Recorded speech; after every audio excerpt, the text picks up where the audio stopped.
সুপ্রিয় মৎস্যচাষী ও দর্শক, আসসালামু আলাইকুম। দেশ ও দেশের বাইরে থেকে যে যেখানে বসেই আজকে আমার নতুন চাষের ভালো মানের ব্ল্যাক কাপ মাছের পোনার ভিডিও দেখতেছেন, তো আপনাদেরকে অসংখ্য অসংখ্য ধন্যবাদ।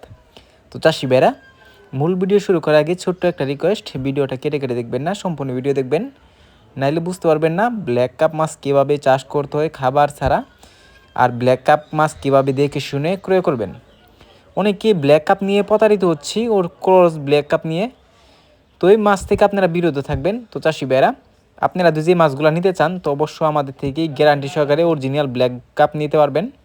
এই যে মাছগুলো দেখতে পারতেছেন, এই মাছগুলো হচ্ছে 10 থেকে 12 কেজি ওজন হয় একটা মাছ।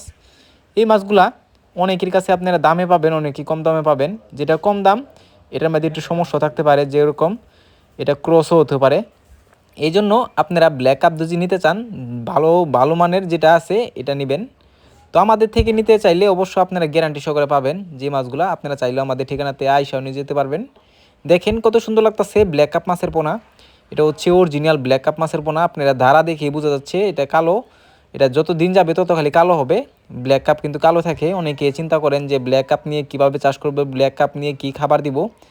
তো এটা আপনার দুজি পুকুরে শামুক দুজি না থাকে, অনেকে চিন্তা করেন যে ব্ল্যাক কাপে তো শামুক খায়, যে শামুক নিয়ে কীভাবে চাষ করব।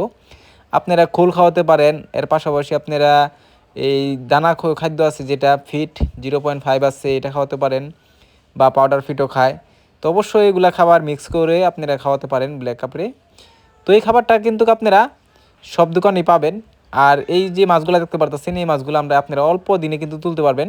তো চাষি ভাইরা, আপনারা যদি এই মাছগুলো ক্রয় করতে চান তাহলে আমাদের ভিডিও স্ক্যান নাম্বার, টাইটেল ও ডেসক্রিপশন বক্সে নাম্বার দেওয়া আছে, নাম্বার সংগ্রহ করে আমাদের থেকে 2026 সালের সকল প্রকারের মাছের পণ্য নিতে পারবেন। তো চাষি ভাইরা, আজকের বেশি কিছু বললাম না, এই পর্যন্তই। সবাই সুস্থ থাকবেন।